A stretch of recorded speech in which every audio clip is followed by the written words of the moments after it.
Question, the member from Oak Ridges Marine. Markham. Thank you, Mr. Speaker. My question is for the Minister of Health and Long-Term Care. Last Friday, I attended the launch of the York Region Gift of Life Association.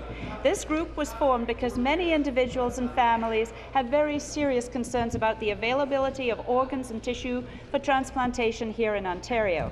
Their loved ones were requiring an organ transplant to save their lives, or they may have received the gift of life themselves. They want care for their loved ones close to where they live and when they need it. Last June, you launched an online organ donor registry in Ontario that gives residents the opportunity to simply go online with their health card number in hand to either give their consent or confirm their consent as an organ donor. Through you, Mr. Speaker, to the Minister, my constituents would like to know what kind of impact has the online donor registry had on the number of consenting organ donors there are in the province. Minister of Health. Speaker, I want to thank the member from Oak Ridges Markham for this very important question.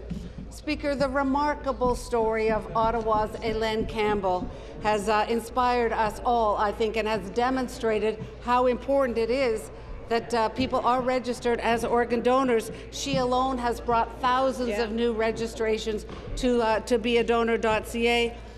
Speaker, over 80% of Ontarians believe that giving consent to donate organs is an important thing to do, but only 21% of us have in fact registered our consent. We know we can do better. We need to do everything we can to increase the number of people who have registered their consent.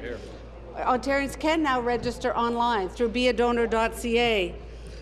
It makes it easier for people to register. Speaker, it takes only 3 minutes, and it's absolutely the right thing all Ontarians should be doing. Thank you. Supplementary. Thank you, Mr. Speaker. The York Region Gift of Life Association knows that when an individual registers to be an organ donor, they can make a difference, and I was pleased to learn that the number of yearly organ transplants in Ontario has increased by 53% since 2003. However, there's more to do in order to maximize organ and tissue donations to increase life-saving transplants.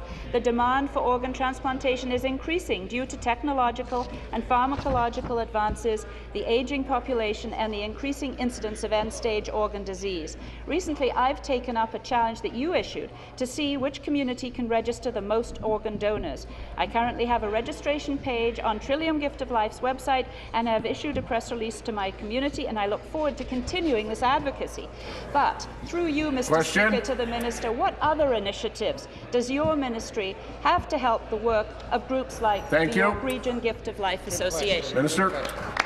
Speaker, the sad reality is that every 3 days in Ontario, someone dies waiting for an organ transplant, Speaker, so we need to do better. The math is simple. Every donation can save up to 8 lives. So we need more people to register to improve the odds for the people who are waiting for that precious organ transplant. The Gift of 8 movement is one more way to get the word out and to encourage our friends and our family to register their consent. I've joined the Gift of 8 movement. I know as many of my colleagues, including the Premier, has joined the Gift of 8 movement as well. We have a donor registration page, Speaker. I've set a personal goal of getting 1,000 more people registering, visiting that website. By working together, Speaker, by members from all sides of this House joining together, I know we can get more people registered as organ donors. Thank you. New question.